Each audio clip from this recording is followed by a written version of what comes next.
তোমার ভিতরে আমার মালিকের ভয় নাই। এই মহিলার ভিতরে কেমন আল্লাহর প্রেম, কেমন তওবার স্পৃহা জমা হইল। তুমি আজকে অন্যায় করে গোপন করে ফেলতেছো। তুমি মানুষকে গোপন করলা, নেতার সামনে গোপন হয়ে থাকলা। তোমার অন্যায়ের খবর তোমার মা না জানতে পারে, তোমার অন্যায়ের খবর তোমার স্ত্রী জানতে না পারে। যেই বাচ্চাগুলো তোমারে আব্বু আব্বু কয়া ডাক দেয়, যেই মেয়েটা তোমার বড় পাগল, ওই মেয়েটা যদি তোমার অপকর্মের কথা জানতো, তোমার মুখে থুতু মেরে দিত। তোমার মতো লম্পট বাবাকে আমি আব্বা কয়া ডাকবো না। তোমার মতো এত বড় জালিম পিতাকে আমি পিতা কয়া ডাকবো না, বাবা কয়া ডাকবো না। তোমার গুনাহের খবর তো গোপন। আমার আল্লাহ যদি কপালের উপরে লিখে দিত, এরে নাই মুজাম্মেল তুই তো বড় গুনাহগার, এই স্টেজ পর্যন্ত আপনারা আমারে উঠতে দিতেন না। বলতেন তুমি বক্তা হইছো, তোমার গুনাহের খবর তো কপালের উপরে লেখা। এই ময়দান পর্যন্ত আমারে আসতে দিতেন না। কিন্তু গুনাহ ছাড়া ময়দানে আপনি আমি কেউ নাই। আমার আল্লাহ গোপন করেছেন। কোনদিন কি তওবার কথা মনে আসে না রে মুমিন? এই মহিলা রাতে ঘুমাইতে পারে না, শুধু চিন্তা আমি কখন মায়ার নবীর কাছে যাব। আমার যদি গুনার তওবা করার আগে আমার যদি ইন্তেকাল হয়ে যায়, আমি আমার আল্লাহর কাছে কি জবাব দিব? কিতাবের ভিতরে ঘটনা লেখেন, এই মহিলার বাচ্চা প্রসব হয়ে গেল, দুধের বাচ্চা, ছোট বাচ্চা। আল্লাহর বান্দি জড়াইয়া, তেনার সাথে জড়াইয়া কোলে করে দৌড় মায়ার নবীর কাছে। মায়ার নবীর কাছে যা বলতেছে, রে নবী, আমি তো টেনশনে বাঁচতেছি না, আমারে বাঁচান। আমি সেই জিনাকারিনী মহিলা, আমারে শাস্তির ব্যবস্থা করে দেন। নবী আমার বলতেছেন, ও মা, তুমি জিনাকারিনী মহিলা ঠিক আছে, তোমার বাচ্চা প্রসব হওয়ার কথাও বলছিলাম, সব ঠিক আছে, কিন্তু তোমার বাচ্চা বড় ছোট। তোমারে যদি এখন সঙ্গে সার করিয়া দেয়, তোমার ওই ছোট বাচ্চাটা কার কাছে থাকবে? ও তো এখন ওর প্রধান খাবার হলো দুধ। ও যদি দুধ না পান করে ও তো মারা যাবে। ও মহিলা, তোমার সময় আরো বাড়াইয়া দিলাম। যাও, এই বাচ্চা যতক্ষণ বাহিরের খাবার না ধরবে রে মা, তুমি ততক্ষণ পর্যন্ত আসবা না। এই বাচ্চাটা যতক্ষণ পর্যন্ত বাহিরের খাবার না খায়, ততক্ষণ পর্যন্ত তোমার জিনার শাস্তি হবে না। মহিলাটা আরো টেনশনে পড়ে গেল। কিতাবের ভিতরে লেখে, ওই মহিলাটা দুধ খাওয়ানোর পাশাপাশি বাচ্চাটারে অন্যান্য খাবার খাওয়ার প্র্যাকটিস করে, আর চোখের পানি ছাড়িয়ে দিয়ে কয়, রে বাবা, ও বাচ্চা, তুই তাড়াতাড়ি অন্য খাবার খাওয়া শেখ, আমি বড় জালেম, আমার মতো জিনাকারিনী কেউ নাই, আমি এত বড় অন্যায়কারী। কিতাবের ভিতরে লেখে, এখনো দুধ খায় ওই মহিলাটা, ওই বাচ্চাটাকে বাহিরের খাবার খাওয়ানোর ট্রেনিং দেওয়ায়। নবীর কাছে নিয়ে যাবে, নবী তো আবার বলবে বাচ্চাটা আরো বড় হোক। কিতাবের ভিতরে লেখে, ওই মহিলা ওই বাচ্চার হাতে এক টুকরা রুটি ওই বাচ্চার হাতে দেয়া নবীর দরবারে হাজির হয়ে গেল। জোরে খান একটু আল্লাহু আকবার। ওই বাচ্চাটার হাতে রুটি দিয়ে আবার মায়ার নবীর দরবারে হাজির। মায়ার নবীর ডাক দিয়া কই, নবী ও পয়গম্বর, এই বাচ্চার দিকে তাকাইয়া দেখেন, এই বাচ্চা শুধু দুধ খাইতে পারে না, ওর হাতে রুটি দেখেন, ওর রুটিও খাইতে পারে। নবী এখন বাচ্চার দিকে তাকাই আর কি বলবেন, আর কতটা সুযোগ দিবেন? আমার পয়গম্বর বলে, সাহাবীরা রে, ওই মহিলার হাত থেকে ওর বাচ্চাটা নেই, আর এই মহিলার সঙ্গে সারের ব্যবস্থা কর। ওই মহিলাটার মাজা পর্যন্ত গেড়ে পাথর মেরে এই মহিলাটারে সঙ্গে সার করা হবে। কিতাবের ভিতরে লেখেন হাদিসের কথা, ওই মহিলার বরাবর সাহাবায়ে কেরাম পাথর নিক্ষেপ করতেছেন। এক সাহাবীর একটা বড় পাথর ওই মহিলার মাথা বরাবর এমন জোরে আঘাত করছে, ওই মহিলার মাথাটা টাস করে ফেটে গেছে। ওই মহিলার মাথার থেকে রক্তটা ছিটিয়ে ওই সাহাবীর গায়ে লেগেছে। ওই সাহাবী বলতেছে, ও মহিলা, তুই তো বড় নাপাক,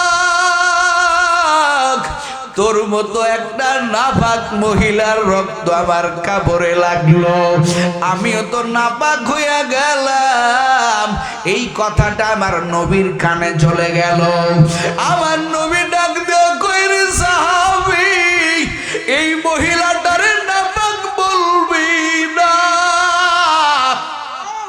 কারণ আমি নবী যেইটা দেখি তোমরা তো সেইটা দেখো না। এই মহিলার তওবা কত বড় তওবা আমি নবী জানি, তোমরা তো জানো না। এই মহিলা আমার আল্লাহর কাছে কেমন দামি, আমার মাওলার কাছে কতটা পিয়া বান্দি হয়ে গেছেন, তোরা তো জানো না। এই মহিলার তওবা কত বড় তওবা হয়েছে। এই মহিলা গুনাহের জন্য আমার আল্লাহর কাছে কতটা দামি হয়ে গেছে তওবার মাধ্যমে। এই মহিলার তওবা কেমন, ওরে মদিনার ভিতরে যদি সমস্ত গুনাহগারের ভিতরে এই মহিলার তওবা যদি বন্টন করে দেওয়া হয়, আমি না আমার পয়গম্বর বলেন, শুধুমাত্র এই মহিলার তওবার বরকতে আমার আল্লাহ গোটা মদিনার সমস্ত বেঈমানদেরকে আমার আল্লাহ মাফ করে দেবেন। জোরে কোন সুবহানাল্লাহ। ও সখীপুরের মুসলমান, সেই তওবাওয়ালা আমার মালিক, আমার ওই রহমান বান্দারে ডাক দেয়, রহমতের দরজা খুলে ডাক দেয়, এরে বান্দা, তোর কোনো টেনশন নাই, তোর কোনো পেরেশানি নাই। আমার আল্লাহ কয়, ইয়া ইবাদি, ও আমার বান্দা বান্দির দল, আলা আনফুসিহিম লা তাকনাতু মির রাহমাতিল্লাহ। আল্লাহ পাক বলেন, রে বান্দা, কারা নিজের নফসের উপরে জুলুম করে করে নিজের জাহান্নামী বানায়া ফেলছো, এর অন্তরটাকে আমি আল্লাহর থেকে দূরে সরাইয়া দিছো। আবার আল্লাহ কয়, বান্দা, অন্যায় একটা একটা করতে করতে পাহাড় পরিমাণ হয়ে গেছে, এইটা মনে করার সুযোগ নাই, মনে হয় আমার আল্লাহ এত বড় গুনাহ মাফ করবে না। আল্লাহ কয়, রে না রে বান্দা, না, এইটা মনে করার সুযোগ নাই।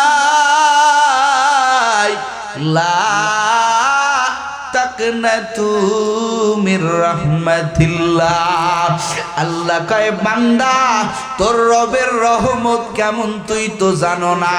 হাসরের ময়দানে আমার আল্লাহ বান্দাকে জাহান্নামের অর্ডার দিয়ে দিয়েছেন। বান্দা জাহান্নামের দিকে দৌড়াবে আর পিছন ফিরে চাইবে। আল্লাহ পাক বলবেন, কেন যাও?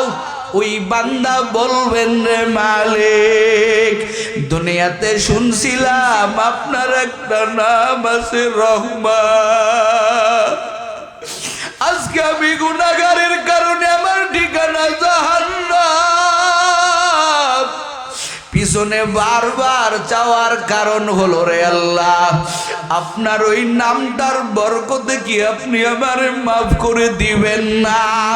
আল্লাহ বলবেন ফেরেশতা ওই বান্দারে ডাকো। ওই বান্দা আমার আল্লাহর সামনে হাজির হয়ে যাবেন। আল্লাহ পাক বলবেন রে বান্দা তুই আমার রহমান নামের ওসিলা দিলি, এরপরেও যদি আমি তোরে জাহান্নামে পাঠাই আমি আল্লাহর রহমান নাম রাখার কি কারণ থাকবে? আল্লাহ বলবেন যা যা যা ওই জান্নাতের মেহমান আমি আল্লাহ তোরে এই রহমান নামের ওসিলা ধরে ডাকার কারণে আমি আল্লাহ তোরে মাফ করে দিলাম।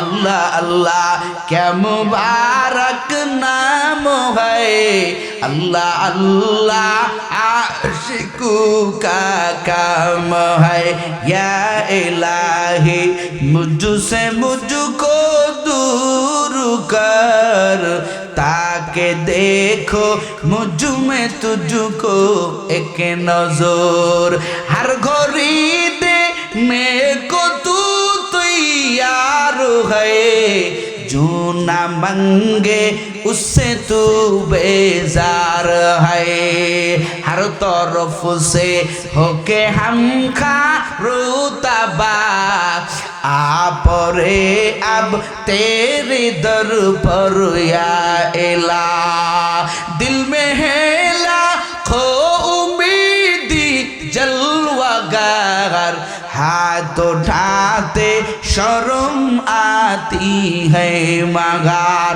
আল্লাহ পাক বলেন ও জমিনের মানুষেরা আমার মতো রহমান কারো ভাবে না, আমার মতো দয়ার আল্লাহ কেউ ভাবে না, লা তাকনাতু মির রাহমাতিল্লাহ। আল্লাহ পাক বললেন আমি আল্লাহর রহমত থেকে নৈরাশ হবি না। আমার আল্লাহর রহমত কেমন? হাসরের ময়দানে বান্দার আমলনামা ওজন দেওয়া হয়েছে একটা মাত্র নেকি শট। জোরে কোন কয়টা? জোরে কোন কয়টা? একটা মাত্র নেকি শট। নেকির পাল্লায় যদি একটা নেকি হয়ে যায় আল্লাহর বান্দা জান্নাতে যাইতে পারবে। এবার আল্লাহ পাক বলবেন বান্দা একটা নেকি শট। বান্দা বলবেন আল্লাহ দেখিনি আমার কেউ আপন আসেনি, আমার একটা নেকির ব্যবস্থা করবেন। আল্লাহ বলবেন যা দৌড়াইয়া যা দেখ তোর একটা নেকি কেউ যদি জমিনের মানুষ দিয়ে সাহায্য করে কিনা। ওই বান্দা মনের আশা নিয়া মনের মোহাব্বত নিয়া বান্দা খুঁজবে আমার বাবা কই, আমার মা কই। আজকে যদি আমার মা শুনে আমার সন্তান একটা নেকির কারণে জাহান্নামে চলে যায়, ওরে দুনিয়া থেকে আমার মা মনে মনে আমার মার সমস্ত রক্ত দিয়ে আমার মোহাব্বত করতেন। দুনিয়ায় যদি আমার মারে বলা যায় তোমার একটা কিডনি যদি কাটিয়া না দাও তোমার সন্তান তো বাঁচবে না। মা বলবে আমার একটা কিডনি কেন, আমার দুইটা কিডনি কেটে নেও, তার উপরে আমার সন্তানরে মারিও না। কতক্ষণ না কে ওরে বাবারা যদি ফোন দিয়া কয় তোমার সন্তান আমার কাছে জিম্মি, 15 লাখ টাকা নিয়ে আইসো, না হলে তোমার সন্তানটাকে মেরে ফেলবো। বাবা বলে আমার সন্তানকে মারিও না, আমার জায়গা জমি কিছুই লাগবে না, আমার সব জায়গা জমিগুলো বিক্রি করি আমার সন্তানের আমি চাই। বাবা জায়গা জমি ভিটা বন্ধক সব কিছু বিক্রি করে বাবা 15 লাখ টাকা জোগাইয়া ওই সন্তানের আনার জন্য রাজি হয়ে যায়। কথা কোন ঠিক না বেঠিক? সন্তান জানে এই পরিমাণ মোহাব্বত আমার বাবা মা করে। আজকে মাত্র একটা নেকি। জোরে কোন কয়টা? মাত্র এক নেকি। আমি যদি আমার মায়ের কাছে গিয়া দাঁড়াই আমার মা আমার একটা নেকি না দিয়া পারবে না। আমার বাবার কাছে গিয়া যদি আমি দাঁড়াই আমার বাবা আমার একটা নেকি না দেয়া পারবে না। আমার সন্তান আমারে কতটা মোহাব্বত করে, বলে বাবা তোমার জন্য আমার জীবনটা অফ করে দিলাম। ওই সন্তান আমারে তাড়াইয়া দিবে না। সন্তান বড় আশা নিয়া খুঁজবে আমার মা বাবা কই। খুঁজতে খুঁজতে মার সামনে পেয়ে যাবে। মাকে ডাক দেয়া বলবে রে মা তাকাইয়া দেখো, তোমার সেই কলিজার টুকরা সন্তান আমি, যেই সন্তানকে তুমি 10 মাস 10 দিন গর্ভে নিয়েছো রে মা, আজকে তোমার সেই কলিজার টুকরা সন্তান একটা নেকির কারণে জাহান্নামে যায়। মাগো তুমি যদি একটা নেকি না দাও তোমার সন্তান তো জাহান্নামে জ্বলবে। তোমার সন্তান রোদে পুরতো তুমি সহ্য করতে পারতে না। ও মা একটা নেকির কারণে তোমার সন্তান জাহান্নামে যাইবে। মা বলবে তুমি কে আমার সন্তান দাবি করতেছো?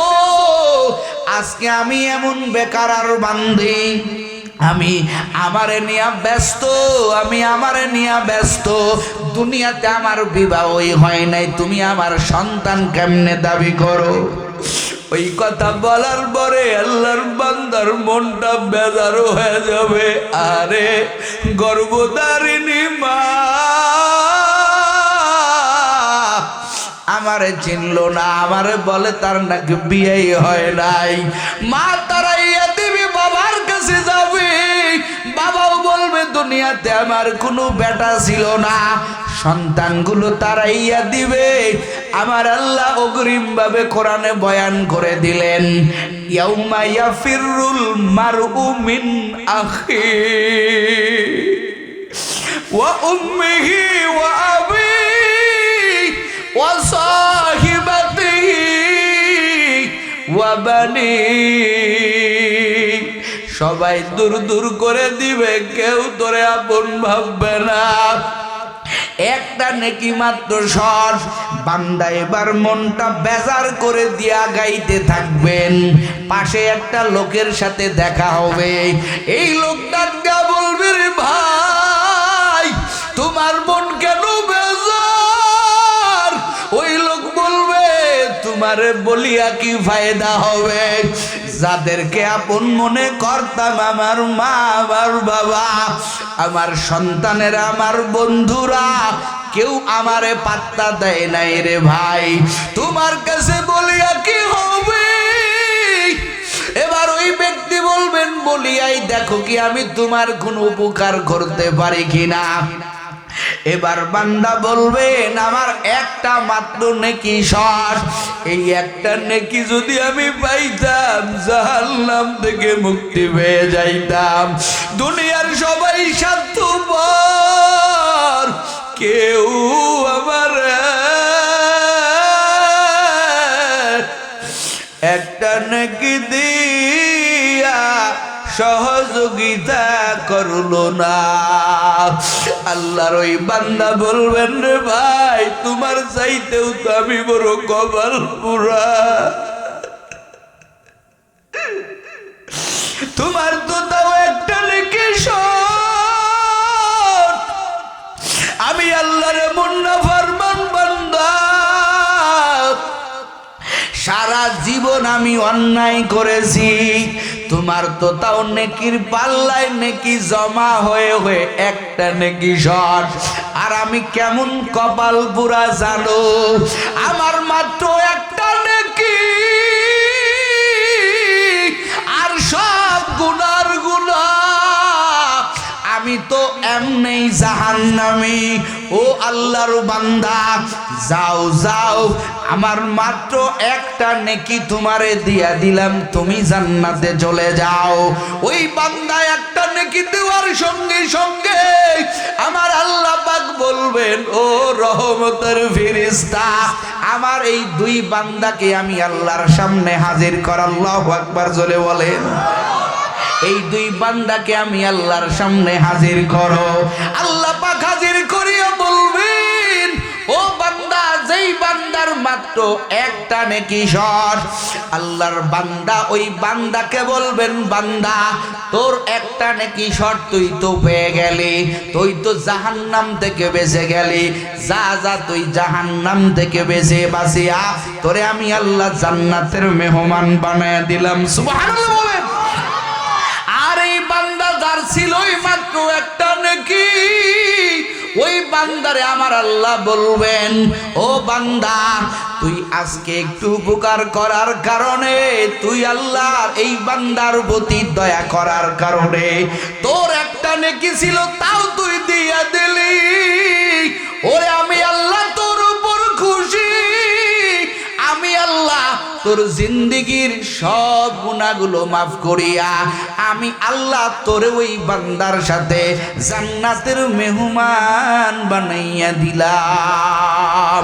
আল্লাহ পাক বলবেন, ইনতালিকু আবদাইনি ইলাল জান্নাহ, ও ফেরেশতার দল এই বান্দা বান্দিরে জাহান্নাম থেকে মুক্তি দিয়া জাহান্নামের বেড়িগুলো খোলাইয়া এদের দুইজনকেই যাও যাও এদের দুইজনকেই জান্নাতের মেহমান বানাইয়া দাও। ও সখীপুরের মুসলমান, আমার আল্লাহ হলেন রহমান, আমার আল্লাহর মতো দয়ার আল্লাহ আর কেউ নাই। বুড়া বয়সে ডাকবি আমার আল্লাহ ফেরত দিবে না, যৌবন কালে ডাকবি আমার আল্লাহ ফেরত দিবে না, ভোর রাতে ডাকবি যেই সময় মানুষের কোনো খোঁজ থাকে না, মা ঘুমায়, বাবা ঘুমায়, সন্তান ঘুমায়, জগৎ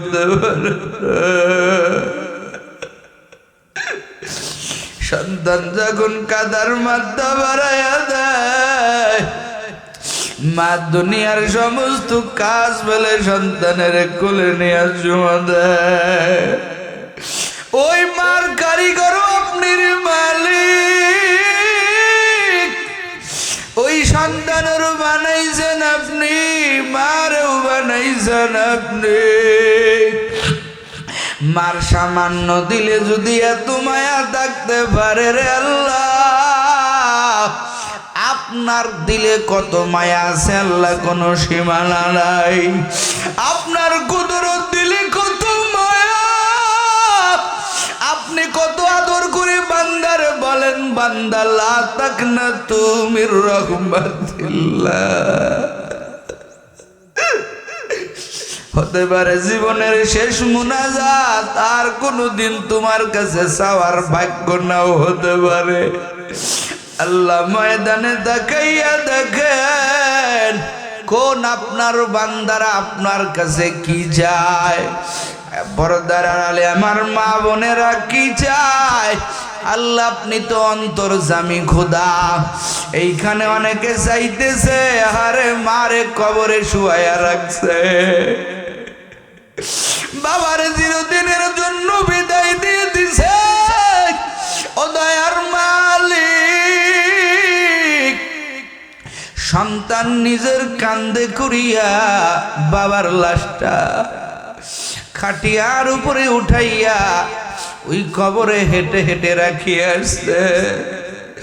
যেই মার একটা নজর না দেখলে সন্তানের ভালো লাগতো না, এইখানে বহু আল্লাহর বান্দার আছে রে মালিক, মারে 5টা কাফনে চকলেটের মতো পেঁচাইয়া চিরতরে কবরে রাখছে।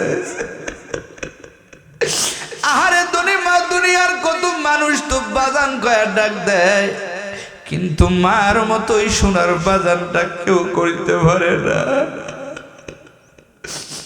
সন্তান মার কাছে গেলে মার চিন্তা হালকা হয়ে যায়, কি একটা জিনিস তুমি দিছো। সন্তানের মাথায় মা যখন হাতটা বুলাইয়া দেয়, সন্তানের মাথার থেকে সমস্ত চিন্তা দূর হয়ে যায়। সন্তান যখন বাড়িতে ঢুকায়, আরে মার কোনো আবদার থাকে না, ছেলে বেজার হয়ে যায় যদি খাজা নাই না দেওয়া যায়, বউ বেজার হয়ে যায় যদি কসমেটিক ঠিক মতো না দেওয়া যায়, মা কোনদিন কোন জিনিস না পাইয়া রে বেজার হয় না। এমন একটা অন্তর বানায় দিছ রে মালিক মায়ের, মা বেজার হয় না। সন্তান বাড়িতে ঢুকলে আগে সন্তানের বলে ঠিক মতো পথে খাইছো নাকি। এত দরদওয়ালা মা দুনিয়াতে এরকম দরদওয়ালা কেউ নাই। আরে এই দরদওয়ালা মানুষটার চির বিদায় দেওয়া যে কত কষ্টের। যারা দিছে এই ময়দানের মালিক এরাই ভালো বুঝে মা কত বড় দামি, বাবা কত বড় দামি সম্পদ। আল্লাহ এই অমূল্য রতন যারা হারাইছেন, আল্লাহ বাবা আমার কবর গুলো আপনি জান্নাতের বাগান বানায় দেন। আল্লাহ ওই মারে কষ্ট দিয়েন না যেই মা 10 মাস 10 দিন তো কম কষ্ট করে নাই। সন্তানের নিজে না খাওয়াইয়া সন্তানের খাওয়াইছে, বাবা নিজে ভালো মন্দ ভালো কাপড় চোপড় ভালো স্যান্ডেল না পরিয়া সন্তানের পরাইছে। আল্লাহ ওই বাবা আমার কবরখানা আপনি রিয়াজুল জান্নাহ বানাইয়া দেন। আল্লাহ এই মাদ্রাসা কবুল করে নেন। হে আল্লাহ মাদ্রাসার কমিটি বিন্দুকে কবুল করে নেন, ছাত্রদের জেহেন জাকাত বৃদ্ধি করে দেন, উস্তাদদের মেহনত কবুল করে নেন, অল্প টাকায় চাকরি করে আল্লাহ। আয় আল্লাহ সাদাজাই কেরামদেরকে কবুল করেন আল্লাহ, অল্প কামাইতে বরকত বাড়ায়া দেন আল্লাহ। ও আল্লাহ অল্প কামায়ে বরকত বাড়ায়া দেন, এই মাদ্রাসার কমিটি বিন্দুকে আরো মোহাব্বত বাড়ায়া দেন, এলাকার মুহিব্বিন বাড়ায়া দেন। আজকের মাহফিলে যারা হাজার হাজার লক্ষ লক্ষ টাকা যারা দান করেছে আল্লাহ প্রত্যেকের দানের ওসিলাগুলো কবুল করে নেন। যে ওসিলায় দান করেছে আল্লাহ সমস্ত মুসিবত যারা কবরে গেছেন আল্লাহ মাফ করে দেন, এ ময়দান কবুল করেন। আয় আল্লাহ এই এলাকার ভিতরে রহমতের ফাইসালার ব্যবস্থা করে দেন। পর্দার আড়ে আমার মা বোনের আছে প্রত্যেকের কবুল করেন, আবেদা বানাইয়া দেন, পর্দা নিশিনী বানাইয়া দেন। আয় আল্লাহ আমি গুনাহগারকে কবুল করে নেন, ইখলাসের নিয়ত করে তৌফিক দান করেন, কণ্ঠের ভিতরে রুহানিয়াত দান করেন। আয় আল্লাহ পথের নিরাপদ দান করেন। আয় আল্লাহ ইলম আমলে বরকত বাড়ায়া দেন। আমার আব্বা মা দুজনকেই কবুল করে দেন। আয় আল্লাহ হায়াতে তয়্যিবা দান করেন। আল্লাহ ইমানি জিন্দেগি দান করেন। আমার রিশতেদার আমার আহাল পরিবারকে কবুল করে নেন। সাল্লাল্লাহু তাআলা আলা খাইরি খালকিহি মুহাম্মাদিউ ওয়া আলা আলিহি ওয়া আসহাবিহি আজমাইন। আমিন আমিন আমিন বিরহমাতিকা ইয়া আরহামার রাহিমিন।